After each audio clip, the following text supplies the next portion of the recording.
Natalie is POV. Bago nga kami nagpasyang magbakasyon, ay nag-request ako kay Mateo, na dalawin muna si Diego. Naging mabuting kaibigan siya sa akin. Biktima lang din siya ng maling pagmamahal, at manipulasyon. Alam kong hindi niya kagustuhan yon. Nadala lang siya ng kanyang emosyon. Kumusta ka, Diego? Nakahawak ako sa rehas, kung saan nakakulong si Diego. Hindi siya makatingin sa akin. Naiyak ako sa nangyari sa kanya. Hindi ito ang inaasahan ko, sa muli naming pagkikita. Patawarin mo sana ako sa nagawa ko, Natalia. Nagawa ko lang naman yon, dahil mahal na mahal kita. Una pa lang na kinausap ako ni Jasmine, ay dapat iniwasan ko na siya. Inutusan niya akong patayin, ang walang kamuwang-muwang na sanggol. Pero hindi ko kayang gawin, kaya pinalabas ko na lang, na wala na ang anak mo. Itinakas ko siya sa hospital. Humingi rin ako ng tulong kay Doc Ramirez. Dinala niya si Callisto sa Amerika, at doon naging fully recovered si Callisto. Sasabihin ko na sana sa'yo, pero naisip kong i-blackmail ka, dahil alam kong babalik ka kay Mateo. Patawarin mo sana ako. Nagmahal lang ako, Natalia. Minahal lang kita ng sobra. Ngayon ko lang siya nakitang umiiyak sa harapan ko. Ang isang matikas, at matatag na si Diego, ay umiiyak at humihingi ng tawad. Hinawakan ko ang kamay niyang, nakahawak din sa rehas na bakal. Hindi siya bagay dito. Sa ginawa niya palang na pagbuhay, at patulong sa anak ko, ay napakalaking utang na loob ko na nun para sa kanya. Kung hindi niya ginawa yon, ay baka wala na talaga si Callisto ngayon. Ngumiti ako kay Diego ng bahagya. Pinapatawad na kita, Diego. Pasasaan ba, at makakalabas ka rin dito. Kakausapin ko si Mateo. Sasabihin ko sa kanya, kung ano ang totoong nangyari. Hindi, Natalia. Hayaan mong pagbayaran ko, ang nagawa kong kasalanan sa inyong mag-asawa. Masyadong akong naghangad ng mga bagay tungkol sa'yo. Kahit na ang mahal mo naman talaga ay si Mateo. Maraming salamat sa mga nagawa mo, para sa amin ni Callisto. I pray, na makahanap ka rin ng babaeng para sa'yo. Yung mamahalin ka ng tunay at totoo. Maraming salamat din, Natalia. Ngayon ay makakatulog na ako ng mahimbing, at walang agam-agam, sa nagawa kong kasalanan sa'yo. Maraming salamat sa pagdalaw, at sa kapatawaran na ibinigay mo. Iniwan ko si Diego, na may ngiti sa lobby. Dinaanan ko rin si Jasmine, para sana makausap, ngunit ayaw daw nitong lumabas. Wala ring nagawa ang yaman niya, para mailabas siya sa presinto, dahil sa doble-dobleng kasalanan na ginawa niya. Paglabas ko ng presinto, ay sinalubong ako ni Mateo. Ano, may ginawa ba sa'yo ang lokong yon? Sinaktan ka ba? Chinek agad ni Mateo, ang buong katawan ko, kung may sugat ba. Ako o wala, ano ka ba? Hindi gagawin sa akin ni Diego yon. Pagtatanggol ko kay Diego, ikinwento ko sa kanya ang mga sakripisyo, at naging tulong ni Diego. At sinabi ko rin ang mga ginawang kasamaan ni Jasmine noon, na kundi dahil kay Diego, ay tuluyan na sanang nawala sa amin ang aming anak. Hindi si Mateo nakaimak. Alam kong ayaw lang niyang magpahayag ng kanyang saloobin, dahil nga lalaki siya, pero alam kong lubos-lubos din ang pasasalamat niya kay Diego. Bumalik kami sa kondo, at hindi ko nga inaasahan, na madadatnan namin doon ang mga magulang ni Mateo. Naroon ang daddy at mommy niya. Nakaupo sa sofa, at nilalaro ang anak naming si Callisto. Sisitahin na sana ni Mateo ang mga ito, ngunit pinigilan ko siya sa kanyang braso. Oh, hi, son. Bati ng daddy ni Mateo sa kanya. Lumapit ito kay Mateo, at niyakap ang anak. Nang makita kami ni Belinda, ay kinuha niya agad si Callisto sa mommy ni Mateo. Dahan-dahan itong tumayo, at pumunta papalapit sa amin. Iba na ang hitsura nito ngayon. Para bang bumalik na siya sa dati, simula nung una ko siyang nakita sa mansion. What are you doing here, Dad? Malamig pa sa yelong tanong ni Mateo, sa kanyang daddy, ngunit ang mommy na niya ang sumagot. We're leaving, anak. Pinatawad na ako ng daddy mo. Ibinalik na ulit niya sa akin ang aking mga credit card. But don't worry anak, natuto na ako, hindi ko na ito gagamitin sa pagsusugal. Nangako ako sa daddy mo, na magbabago na, pangako ng isang ina sa kanyang anak. Patawarin mo na sana ang iyong mommy, Mateo. I'll make sure na kapag ginawa niya ulit ang bagay na yon, ay ipapatapon ko na siya sa dagat, at ipapakain sa mga peteng. Nagawa pang magbiro ng daddy ni Mateo. Pinisil ko naman ang kamay ni Mateo. Magagawa ko rin yan soon, daddy. Pero ang hirap sabihin na napatawad ko na si mommy, pero hindi pa pala. Magkukusang magpatawad ang puso, daddy. I understand, anak. By the way, we're leaving tonight, 7 o'clock in the evening. Okay, dad. We're leaving too for a week. I want to unwind. Gusto ko ng bagong alaala kasama ang pamilya ko. Paalis na nga sila, ay panay pa rin ang lingon ng mommy ni Mateo sa kanya. At some reason, ay okay na rin. At least kahit papaano, alam kong unti-unti nang nagpapatawad ang puso ni Mateo. Naka-ready na nga kami sa pag-alis. Kasama pa rin namin si Belinda. Si Manang Crisanta naman, ay ginawang tagapangalaga ni Mateo sa mansion. Madaling araw nang umalis kami. Sakay kami sa private plane ni Mateo. Tuwang-tuwa nga si Belinda, dahil first time niya raw makasakay, sa sasakyang panghimpapawid. Magkatabi kami ni Mateo. May sariling upuan naman si Baby Callisto, at katabi nito si Belinda. Kapag inantok na si Baby, ay may kwarto naman dito sa loob ng private airplane. Hindi ito ang first time ko na makasakay ng eroplano. Ang unang sakay ko, ay nung pumunta pa ako ng Singapore, at yung pangalawa ay nung bumalik ako dito sa Pilipinas. Bakit parang ang lalim yata ng iniisip mo? Napansin pala ni Mateo, na nakatulala ako sa labas ng bintana.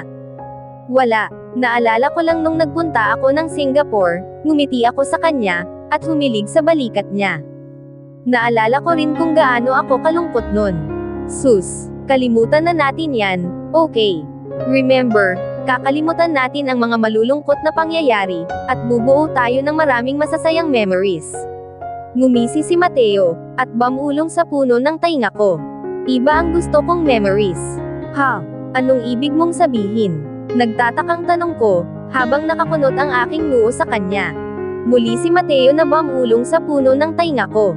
Gusto ko sana ng memories sa kama, sa banyo, sa kusina, sa ibabaw ng lababo, at sa ilalim ng lamesa. Saan pa ba? Nag-isip pa si Mateo. Napaisip din naman ako. Ang slow ko kaya, nung unti-unting pumasok sa utak ko, ang kanyang ibig sabihin, ay nahampa ko si Mateo sa kanyang braso. Ang pervert mo talaga. Akala ko pa naman seryosong memories na. Hindi pala. Inirapan ko siya. Seryoso kaya ako. Tigang na tigang nga ako. Punong-puno na ta. Oh. Umaawas na, mahinang sabi ni Mateo, sabay halakhak na naman. Bumalik na nga siya sa dati. Ito ang dating Mateo. Masayahin, palabiro, at higit sa lahat, malubog. Nakatingin nga ako sa labas ng bintana. Nakayakap si Mateo sa aking bewang. Kitang-kita ang mga ilaw sa ibaba.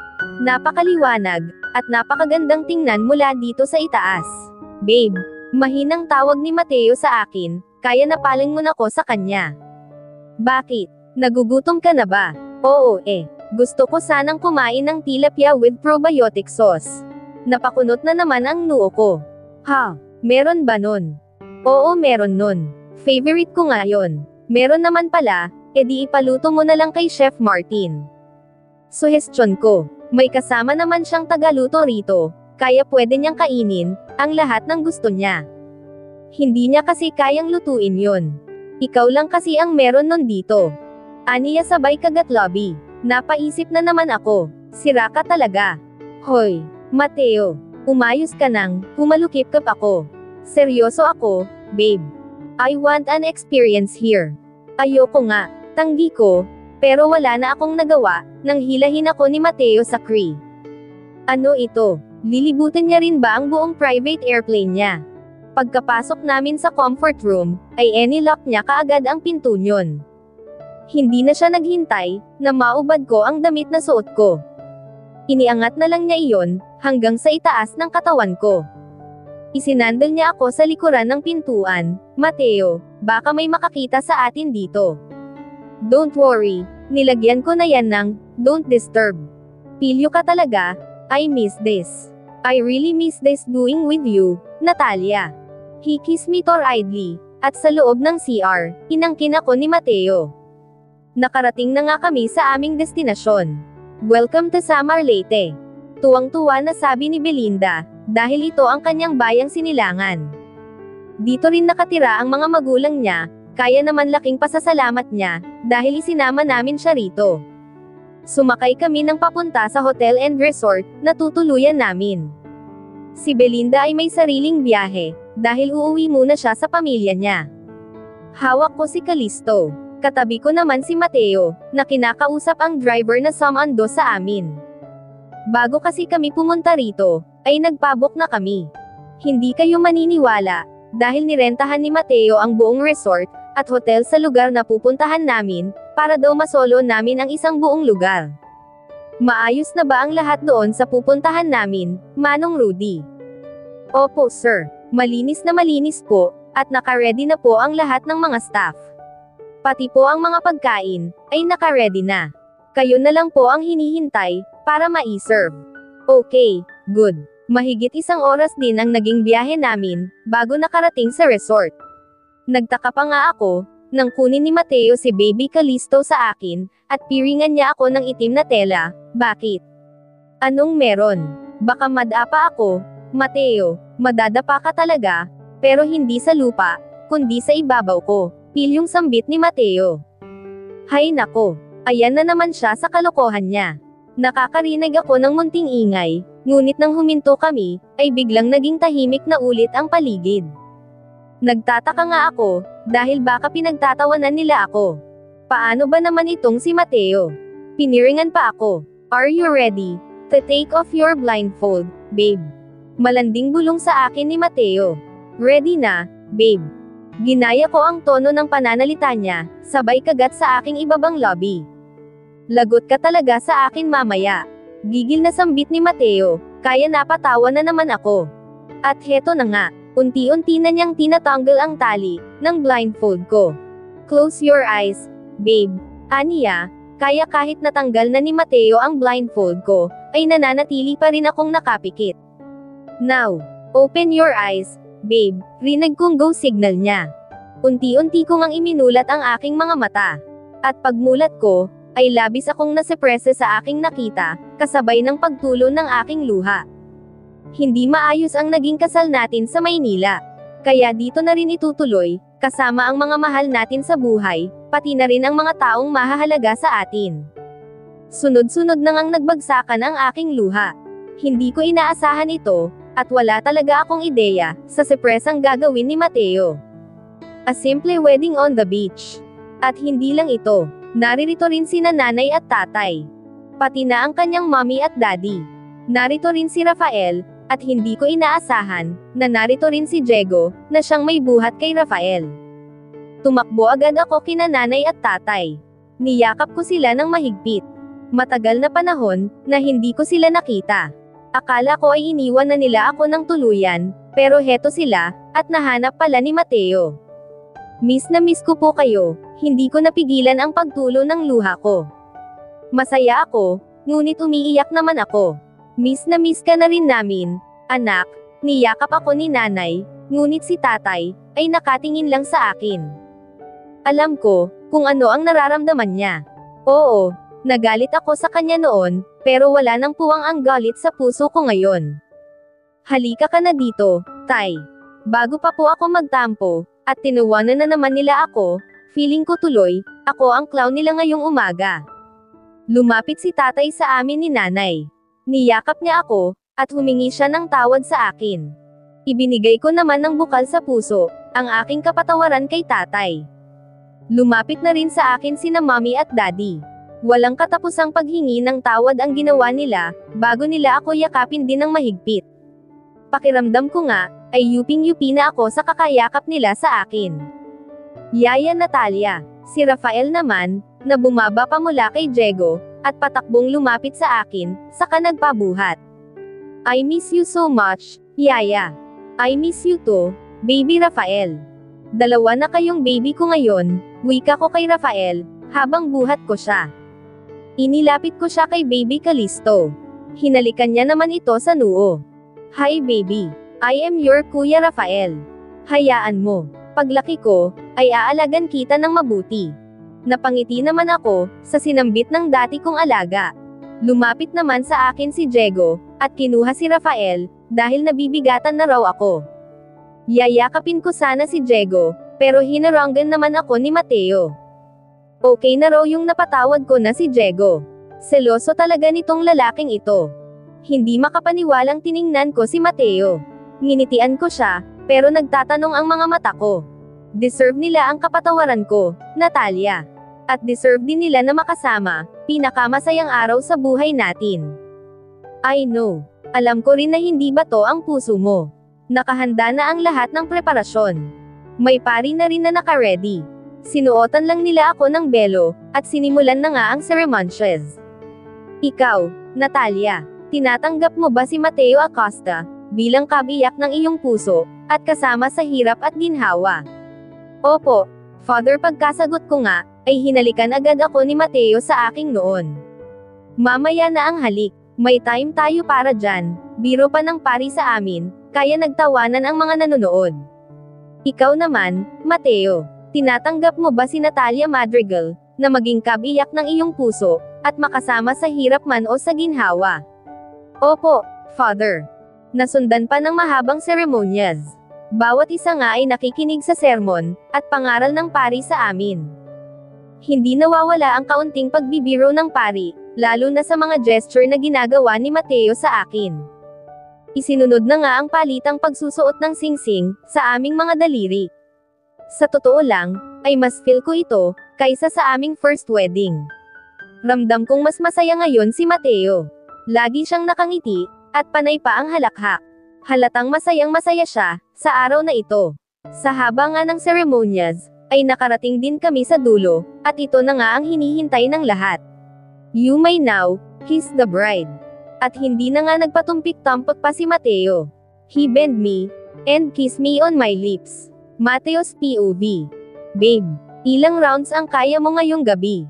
Mga 3. 3 lang. Let's make it 5. 5. Baka naman hindi na ako makalakad nun. Sige ka, buhat-buhat ko ngayon si Natalia. Papunta na kami ngayon sa aming hotel room. Tapos na ang kasiyahan sa tabing dagat, pero merong iba, na hindi pa tapos magsiinom.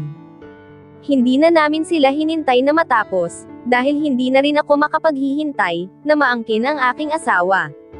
Na-excite ako, dahil ang sabi ni Natalia, ay pinaghandaan raw niya ang gabing ito, at may surprise pa raw siya para sa akin. Napaisip naman agad ako, kung ano ang surpresang sinasabi ni Natalia. Hindi ka ba nabibigatan sa akin? Tanong pa ni Natalia. Nagpapababa na kasi siya, nang makapasok kami sa elevator, pero hindi ko pa rin siya ibinaba, sakto lang naman.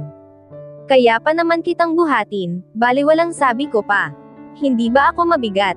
Hindi, babe. Hinding-hindi ka magiging mabigat sa akin, kahit kailan. Talaga ba? Nakangusong sambit niya. Natalia is like a kid, kapag naglamang. I like her other side. Nakakatuwa talaga, kapag mag-asawa na kayo. Doon nyo lang lubos na makikilala ang isa't isa.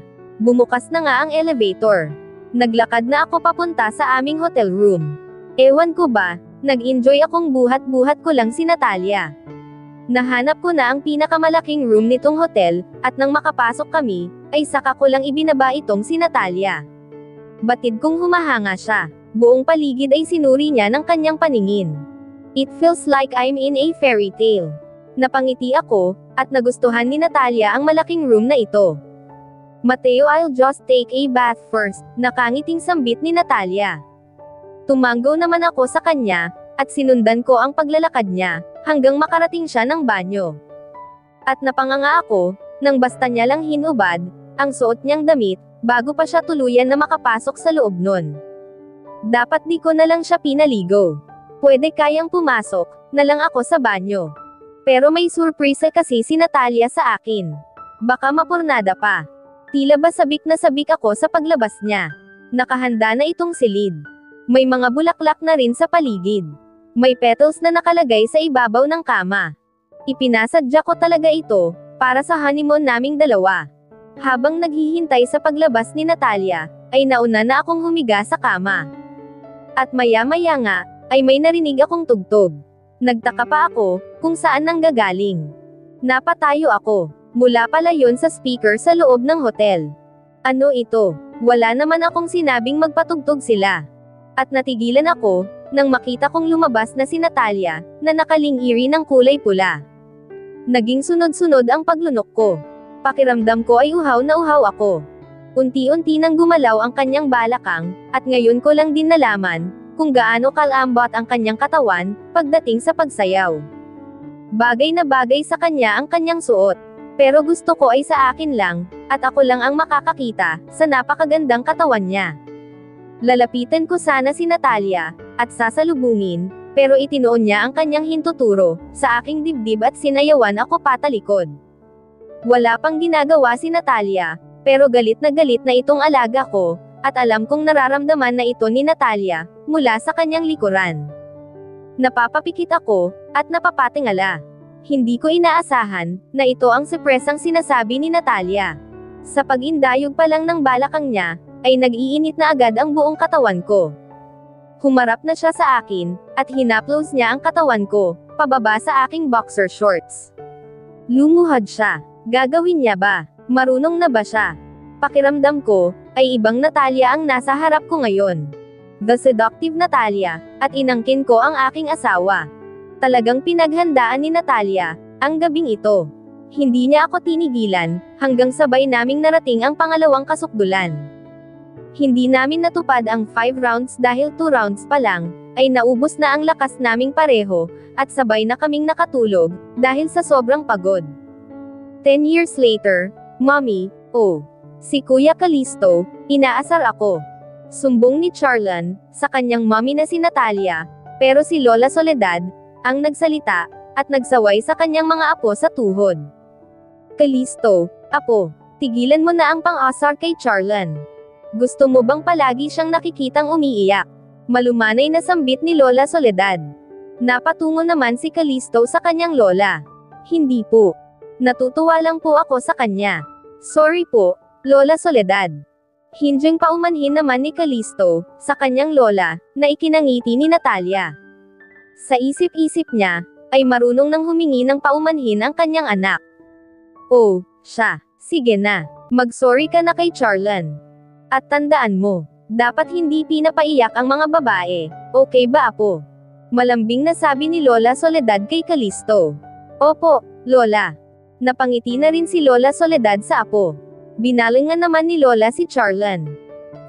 Apo, narinig mo ba yon? Tanong pa ni Lola Soledad kay Charlan, na hindi nawawala ang paghikbi. Akala ng Lola ay okay na.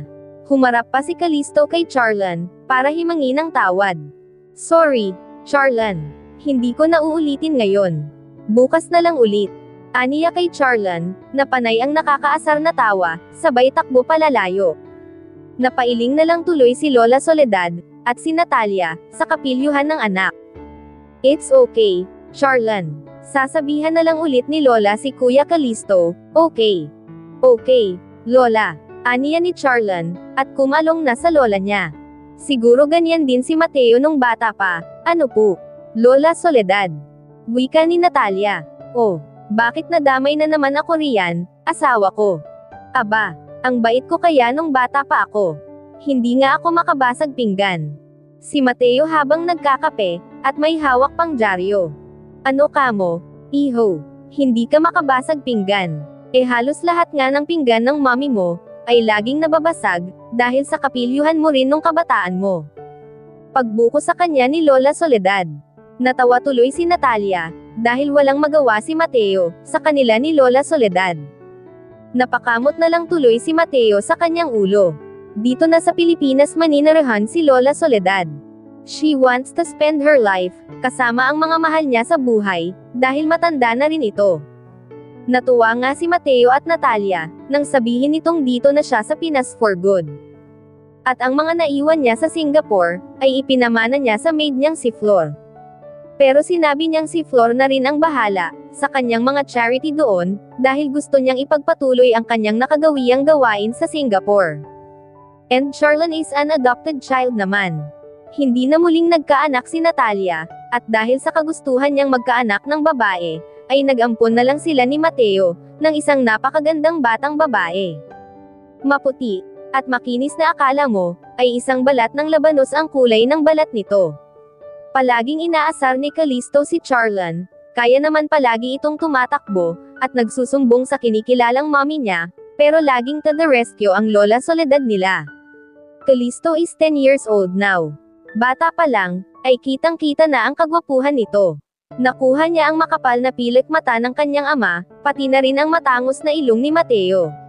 Samantalang ang manipis nitong lobby, ay nakuha naman niya kay Natalia, kapansin-pansin ang palagi nitong pang-asar kay Charlan. Hindi kumpleto ang araw nito, hanggat hindi napapaiyak ang kinikilalang kapatid, sa buong maghapon. Charlan is 8 years old. 2 taon si Callisto, nang ampunan nila si Charlan. Nagtataka nga sila, kung bakit nasa bahay ampunan ang ganito kagandang bata. Natagpuan nila si Charlan, kung saan nila nakuha si Callisto, nung itago ito ni Diego mula sa kanila. Umiiyak ito noon, at hinahanap ang mga magulang niya. Naawa naman si Natalia, at eksakto naman, na naghahanap din siya ng pwede niyang ampunan, nung araw na yon, kaya agad niyang sinabi sa Mother Superior, na si Charlan na lang ang batang aampunin niya. At pagkaayos nga ng papeles, ay agad rin nilang iniuwi sa pamamahay nila ang batang si Charlan. Nasa tabing aplaya sila, pinagmamasdan ng mag-asawa, ang kanilang 2 anak, habang naghahabulan, at nag-aasaran na naman. Magkaakbay sina Natalia at Mateo, nakangiti, at pinapanood ang masasaya nilang anak, habang naghahabulan. Blay, Blay, Blay, anak araw, tingnan mo, ang puti-puti mo. Asar na naman ni Callisto kay Charlan. Hindi ako anak araw, no. Anak ako ni na mommy at daddy. Nakapamaywang nasabi ni Charlan. Maya-maya, ay hinabol na ulit ang kuya Callisto niya. Nagkatinginan naman ang mag-asawa. Ang bilis talaga ng panahon. Ilang taon pa, ay binata at dalaga na sina Charlan at Callisto. Ani Natalia sa asawa, sinabi mo pa, sana lang, kapag dalaga at binata na sila, ay hindi na ganyan ang turingan nila, at sana rin, ay tigilan na ni Callisto ang pang-asar sa kapatid niyang si Charlan. Wika naman ni Mateo, mga bata pa naman sila. Soon, marirealize ni Callisto, na dapat hindi niya pinapaiyak ang kanyang kapatid na babae. Wika ni Natalia, habang nakasunod ng tingin sa batang si Charlan. Kinagabihan nga, ay inihatid na nila ang nga bata, sa kani-kanilang silid. Pati si Lola Soledad, ay inihatid na rin nila, upang makapagpahinga na rin. Pumasok na rin ang mag-asawa sa kanilang silid. Nakaramdam agad ng pagod si Natalia, dulot ng maghapon. Papikit na sana siya, ngunit napamulat siya, nang maramdaman niya ang kalabit ng kanyang asawa sa kanyang likuran. Babe, antok ka na. Naghikab naman si Natalia, bago sumagot sa asawa. Oo, mahal. Gusto ko nang matulog ani Natalia, at tuluyan ng pumikit. Babe, mamaya ka na matulog, Mateo, antok na talaga ako eh, bakit ba ayaw mo pa akong patulugin? I want you, babe. Hindi ko kayang matulog, na hindi ko natitikman yang ano mo. Mateo, ang pervert mo. Sinabi ng ayoko, pagtanggi ni Natalia, ngunit wala na siyang nagawa, nang kubabawan na siya ni Mateo. At tuluyang inangkin, kahit nasa 35 years na si Natalia, at 45 years old na si Mateo, ay active pa rin, ang make-love nila. Para kasing walang kapaguran si Mateo kay Natalia. Hindi nagbago ang pakikitungo ni Mateo kay Natalia. At habang lumilipas nga ang panahon, ay mas minahal niya pa ito ng sobra. Nakahiga sila sa kama, parehong nakatapis lang sila ng kumot. Humarap si Natalia kay Mateo. Pinaglakbay niya ang kanyang daliri sa pisngi ni Mateo. Mahal ko. Hindi ka ba nagsasawa sa akin? Tanong ni Natalia. Napakunot naman ang noo ni Mateo, sa naging tanong ng kanyang asawa. Babe, bakit naman ako magsasawa sa'yo? Ikaw nga itong palaging hinahanap-hanap ko, kahit saan ako magpunta. Hinding-hindi ako magsasawa sa'yo, dahil habang tumatagal, I've become more addicted to you, ani Mateo, sabay halik sa noo ng asawa. Talaga, hindi ka magsasawa sa akin, kahit nakulubot na ang balat ko, at puting-puti na rin ang buhok ko. Napapangiting sambit ni Natalia. Oo naman, Natalia. Ikaw lang ang babaeng Una at huli kong minahal ng lubusan, kaya huwag kang mag-isip ng kung ano-ano. Walang sino man ang makakapalit sa'yo dito sa puso ko. Mahal na mahal kita, Natalia Bartolome. Walang sinong makakapagpahiwalay sa ating dalawa. Till death do us part, nangangakong sabi ni Mateo, at muling siniil ni Mateo ng malalim na halik si Natalia. Wala nang mahihiking pa si Natalia, ibinigay na sa kanya ang lahat, lalong-lalo na, ang isang masayang pamilya, sa piling ng kanyang tunay na minamahal. At dito na po nagtatapos, ang huling kabanatang ating kwento. At sanay muli niyo po akong samahan, sa mga susunod pang kwentong pag-ibig. Maraming salamat po, ingat po tayong lahat.